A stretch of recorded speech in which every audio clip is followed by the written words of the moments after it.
Ito ang buhay Kristiyano ngayon. Babasahin natin at pag-aaralan ang ika-27 kabanata ng Gawa. Basahin natin. Ang biyahe ni Pablo papuntang Roma. Nang mapagpasyahan nilang papuntahin kami sa Italia, ipinagkatiwala nila si Pablo at ang iba pang mga bilanggo kay Julius. Si Julius ay isang kapitan ng mga sundalong Romano na tinatawag na batalyon ng emperador. Doon sa Caesarea ay may isang barkong galing sa Adramyttium at papaalis na papunta sa mga daungan ng lalawigan ng Asya. Doon kami sumakay. Sumama sa amin si Aristarchus na taga Thessalonica na sakop ng Macedonia. Kinabukasan, dumaong kami sa Sidon. Mabait si Julius kay Pablo. Pinahintulutan niya si Pablo na dumalaw sa kanyang mga kaibigan doon para matulungan siya sa kanyang mga pangangailangan. Mula sa Sidon, bumiyahe uli kami at dahil salungat sa amin ng hangin, doon kami dumaan sa kabila ng isla ng Cyprus na kubli sa hangin.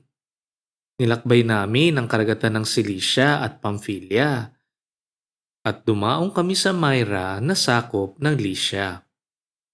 Nakakita roon si Kapitan Julius ng isang barko na galing sa Alexandria at papunta sa Italia. Kaya pinalipat niya kami roon. Tingnan natin ang mapa para mas maintindihan natin ang paglalakbay ni Pablo patungong Roma. Sundin natin ang berdeng linya. Mula sa Caesarea, tumungo sila sa Sidon. At dahil sa lungat ang hangin, bumaybay sila sa kabilang panig ng isla ng Cyprus at dumaong sila sa Myra. Galing Myra, nakahanap sila ng barkong patungong Roma.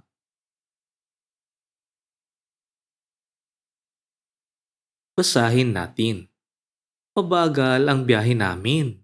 Tumagal ito ng maraming araw.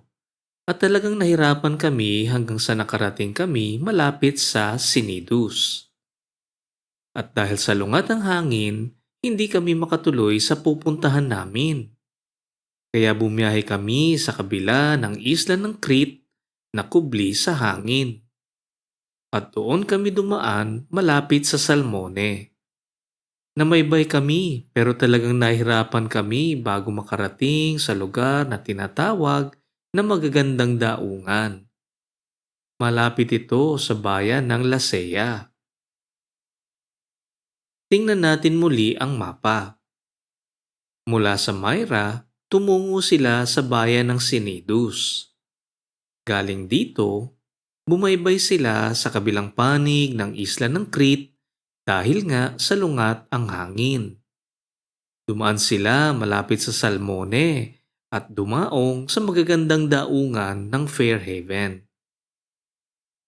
Dito ay ipapakita na rin natin ang bayan ng Phoenix, kung saan mayroon magandang daungan, at ang isla ng Cauda kung saan babaybay ang barko ni na Pablo.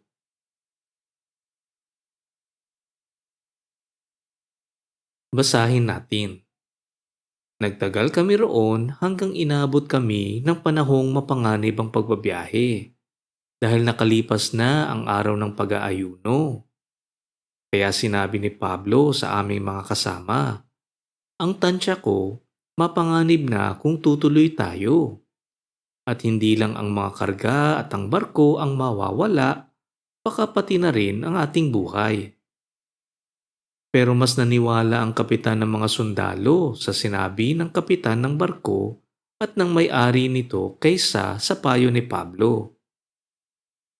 At dahil sa hindi ligtas sa malakas na hangin ang daungan doon, karamihan sa mga kasama namin ay sumang-ayon na magbiyahe. Nagbaka sakali silang makakarating kami sa Phoenix at doon magpapalipas ng tag-unos. Sapagkat ang Phoenix ay isang daungan sa Crete na may magandang kublihan kung tag-unos. Nangyayari ba, kapatid, na ang payong di mo pinakinggan ay siyang nagkatotoo? Natural lang naman kasi na kung paukol sa paglalayag, dapat lang na makinig tayo sa kapitan ng barko, kaysa nga naman sa isang tagagawa ng tolda na katulad ni Pablo. Di kasi kinilala ng mga sundalo at mga mandaragat na si Pablo ay sugo ng Panginoong Hesus sa lupa. At dahil dito, hindi nila pinakinggan ang kanyang payo at tumuloy sa kanilang paglalayag. Sa ating buhay Kristiyano ngayon, ganito rin ang ating kinikilatis araw-araw. Tayo ba ay makikinig sa kaalaman ng mundo o susunod sa mga utos ng Diyos? Sa halimbawang nabasa natin, malinaw kasi na si Pablo ay ginagabayan ng banal na espiritu. At dapat siguro ay nakinig sila kay Pablo. Ngunit sa buhay natin, mukhang mahirap masiguro kung ang payong ating natatanggap ay talagang galing sa banal na espiritu. Minsan nagtatanong tayo kung sino ang pakakasalan, kung pupunta tayo sa isang lugar, kung anong gagawin natin sa ating pamilya o di kaya sa ating trabaho.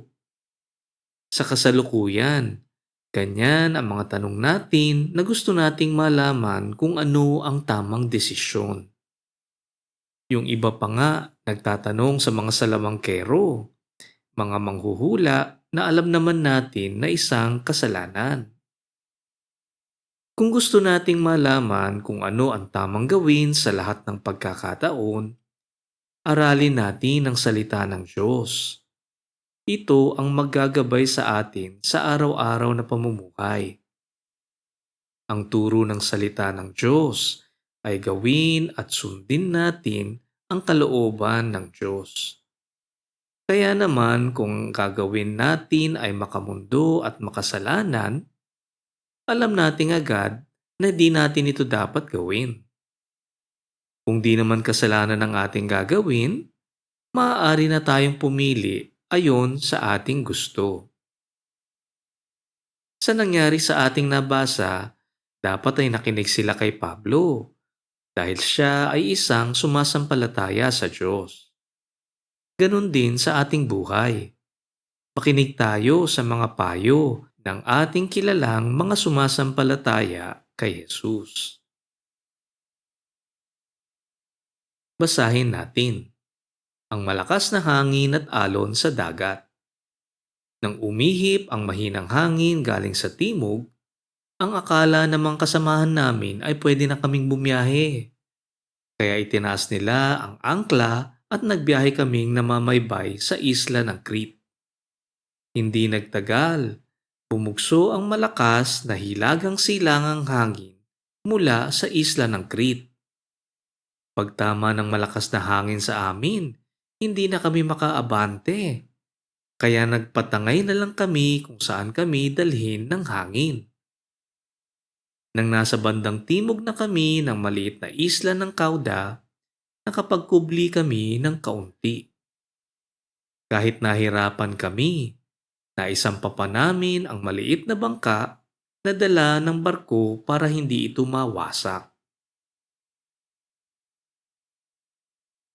Nang mahatak na ang bangka, itinali ito ng mahigpit sa barko, sapagkat natatakot sila na baka sumayad ang barko malapit sa Libya. Ibinaba nila ang layag at nagpatangay sa hangin. Tuloy-tuloy pa rin ang malakas na bagyo, kaya kinabukasan, nagsimula silang magtapon ng mga kargamento sa dagat. Nang sumunod pang araw, ang mga kagamitan na mismo ng barko ang kanilang itinatapon. Sa loob ng ilang araw, hindi na namin nakita ang araw at mga bituin. At tuloy-tuloy pa rin ang bagyo, hanggang sa nawalan na kami ng pag-asang makakaligtas pa. Ang kanilang nararanasan ngayon ay sa kadahilanang di nila pinakinggan si Pablo.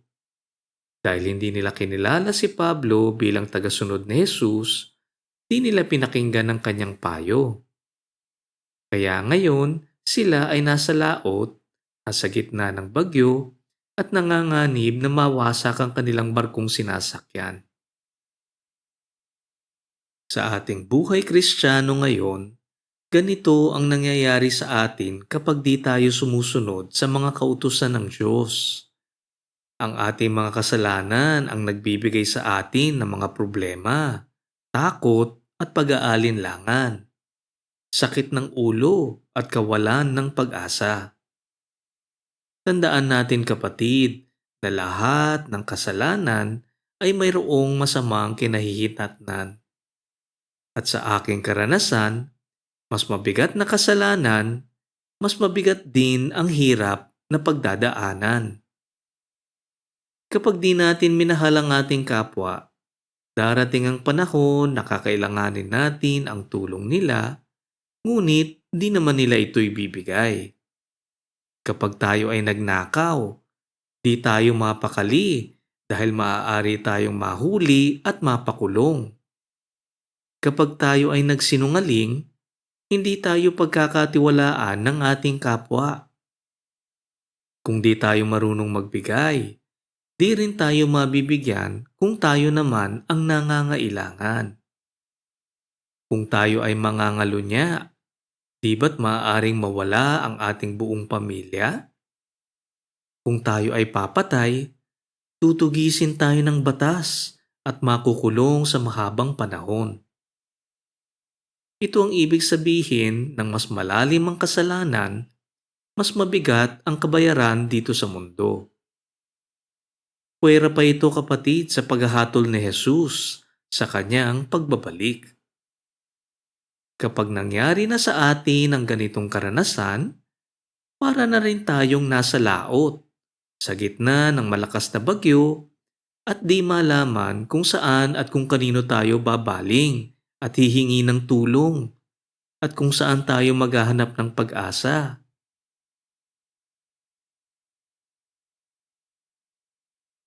Basahin natin.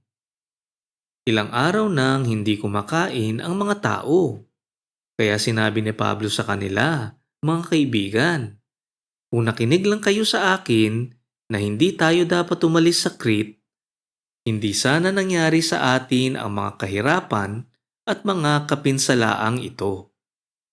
Pero ngayon, hinihiling ko sa inyo na lakasan ninyo ang inyong loob dahil walang mamamatay sa atin.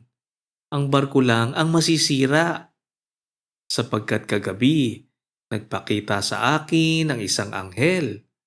Pinadala siya ng Diyos na nagmamay-ari sa akin at aking pinaglilingkuran. Sinabi niya, Pablo, huwag kang matakot. Dapat kang humarap sa emperador sa Roma. At sa awa ng Diyos, ang lahat mong kasama rito sa barko ay maliligtas dahil sa iyo. Kaya mga kaibigan, huwag na kayong matakot dahil nananalig ako sa Diyos na matutupad ang kanyang sinabi sa akin. Pero ipapadpad tayo sa isang isla. Sa ating buhay Kristiyano ngayon, makakaasa tayong kasama natin si Jesus sa anumang bagyong mangyari sa ating buhay. Alam nating habang pinagdadaanan natin ang unos at dagok ng buhay, manalig tayo sa Kanya at hindi tayo mapapahiya. Katulad ng nangyari dito kay Pablo, hindi siya pinabayaang mamatay sa laot dahil hindi pa niya nagagawa ang inatas ng Panginoong Hesus na magpamalita ng magandang balita sa Roma. Ito ang ating tandaan kapag tayo ay may pinagdadaanan. Totoo ngang nakakatakot at maaaring may masamang mangyari. Ngunit isipin lamang natin na lahat ng mangyayari ay ayon sa kalooban ng Diyos. Marami sa atin ang nag-iisip na kung tayo ay may pananampalataya, walang masamang mangyayari sa atin. Ito ay maling paniniwala, kapatid, sapagkat hindi sa lahat ng panahon ay biyaya ang ating tinatanggap. Matuto din tayong tumanggap ng paghihirap sa ating buhay kung ito naman ay ayon sa kalooban ng Diyos. Napakaraming halimbawa sa salita ng Diyos na ang mga sumasampalataya sa Kanya ay dumaan sa mabigat na hamon ng buhay. Mula kay Abraham, kay Isaac, kay Jacob, kay Jose, kay Moises, kay David, sa lahat ng propeta ng Diyos, sa Panginoong Hesus, sa lahat ng mga apostol kabilang na sina Pedro at iba pa, at dito sa nabasa natin kay Pablo.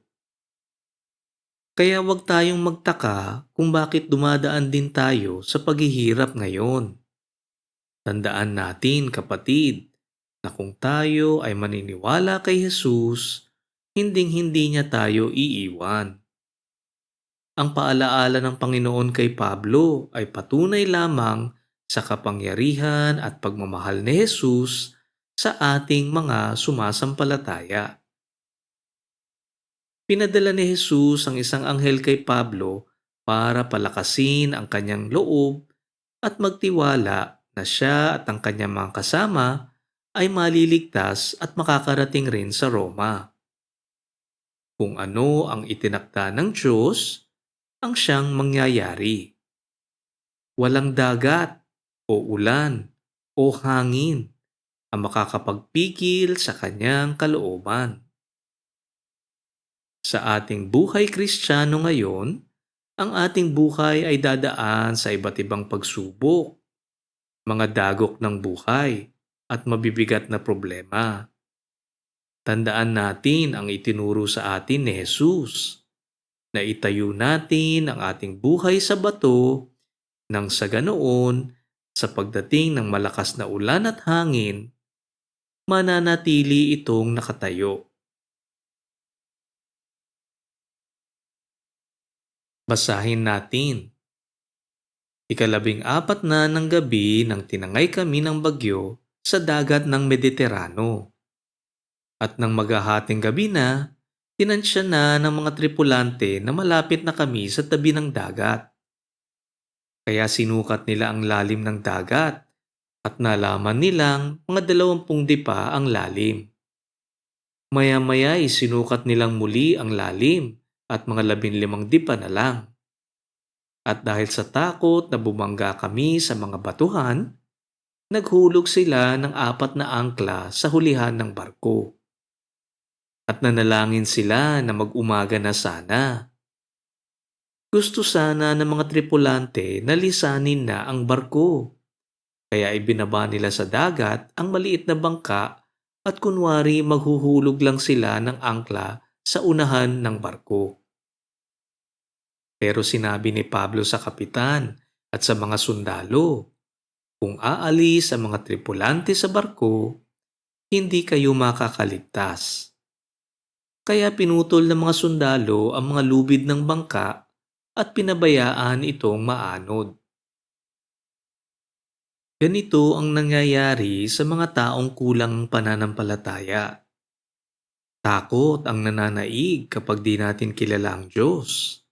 Para sa kanila, magtitiwala sila sa kanilang sariling pag-iisip at kakayahan imbis na sa salita ng isang taong naniniwala sa Diyos.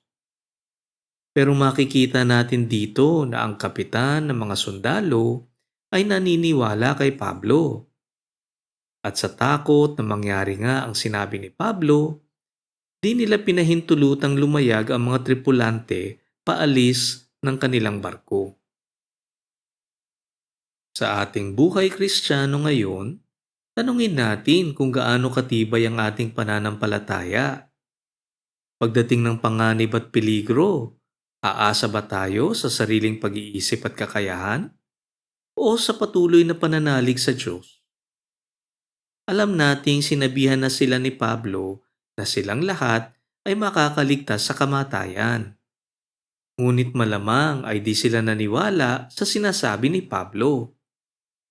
Ganito rin ang nangyayari sa buhay natin ngayon. Kadalasan, pinapipili tayo kung susunod tayo sa kalooban ng Diyos. Maraming pagkakataon na ang pagsunod natin ay magbibigay ng hirap sa ating buhay. At ang ipinapanalangin ko ay matutunan nating lahat na magtiwala sa Diyos.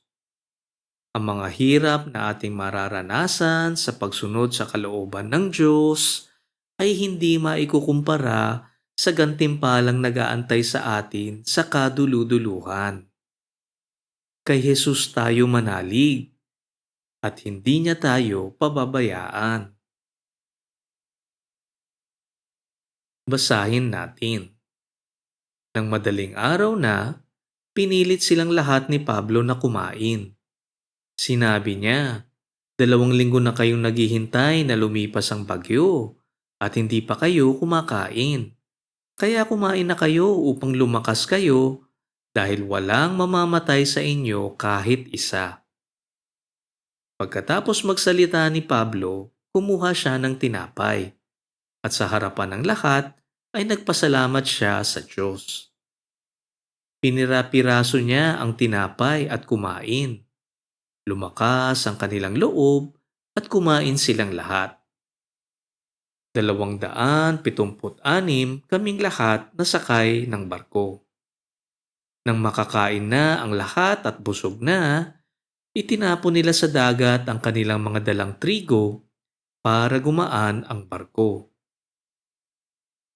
Ginamit ni Pablo ang kanilang mabigat na pagsubok upang ipakilala ang Diyos sa kanyang mga kasama. Pinalakas niya ang loob ng lahat nang sabihin niyang lahat sila ay maliligtas sa kamatayan. Sa ating buhay Kristiyano ngayon, gamitin din natin ang mga bagyo ng buhay upang ipakilala ang Diyos sa ating kapwa. Sa aking karanasan, mas madaling magbahagi ng magandang balita sa mga taong nawawalan ng pag-asa o di kaya ay may pinagdadaanang mabigat na problema. Mas madali kasi nilang makita ang kanilang pangangailangan sa Diyos sa kanilang kasalukuyang kalagayan. Basahin natin ang pagkasira ng barko. Nang mag-umaga na, hindi alam ng mga tripulante kung saang isla kami napadpad. Pero may nakita silang isang look na may dalampasigan. Kaya nagkasundo sila na doon na isadsad ang barko. Kaya pinutol nila ang mga lubid na nakatali sa angkla. Kinalag din nila ang mga tali ng timon. At itinaas nila ang layag sa unahan para tangayin ng hangin ang barko papuntang dalampasigan. Pero sumayad ang barko sa mababaw na parte ng tubig. Bumaon ang unahan nito at hindi na makaalis. Ang hulihan naman ay nawasak dahil sa salpok ng malalakas na alon. Sa pagkakapadpad nila sa isang dalampasigan, malamang ay ikinagalak ng lahat na sila ay umabot na rin sa lupa. Ituloy natin. Papatayin na sana ng mga sundalo ang lahat ng bilanggo para walang makalangoy papuntang dalampasigan at makatakas. Pero pinigilan sila ng kanilang kapitan dahil gusto niyang maligtas si Pablo. Nag-utos siya na lumukso muna ang lahat ng marunong lumangoy at mauna na sa dalampasigan. Pagkatapos, pinasunod niya ang iba na nakakapit sa tabla at sa mga parte ng barko na lumulutang. Ganun ang aming ginawa at lahat kami ay ligtas na nakarating sa dalampasigan. Hindi pinabayaan ng banal na espiritu na may mangyari kay Pablo. At kahit na pinag-isipan ng mga sundalo na patayin ang lahat ng mga bilanggo, ginamit ng banal na espiritu ang kapitan upang mapigilan ang pagpaslang kay Pablo. Hindi ko maisip ang pinagdaanan ng mga naglayag sa barkong ito. Ilang linggo rin silang napalaot at di malaman kung sila ay mabubuhay pa o hindi. Kung tutuusin, ang kanilang kinahinatnan ay nakatali sa itinakda ng Diyos na magturo si Pablo sa Roma. Sa isang banda, naging tulong pa sa buhay nila na kasama nila si Pablo sa barko. Pero sa atin, ang buhay natin sa lupa ay parang isang barkong nakaharap sa isang bagyo sa dagat. Ang barko ay sasalpukin ng malalakas na alon at maaari itong palubugin. Ano ang laban ng isang barko sa kapangyarihan ng kalikasan? Ngunit ang ating pag-asa ay wala sa ating sariling lakas. Wala sa ating barkong sinasakyan. Matuto tayong manalig sa Diyos sa lahat ng panahon. Isaisip natin na ang ating pag-asa ay wala sa buhay dito sa lupa, ngunit sa buhay na walang hanggan na pangako sa atin sa pangalan ni Jesus. Manalangin tayo. Diyos Ama, buksan ninyo ang aming puso at isipan at tulungan mo kaming maintindihan at isabuhay ang aming napag-aralan ngayon. Nananalangin kami sa ngalan ni Jesus. Amen. Dito nagtatapos ang ating pag-aaral sa ika-27 kabanata ng Gawa. Ugaliin natin ang pagbabasa ng salita ng Diyos. Nandito ang mga salitang nagbibigay ng buhay na walang hanggan. Ito ang buhay Kristiyano ngayon.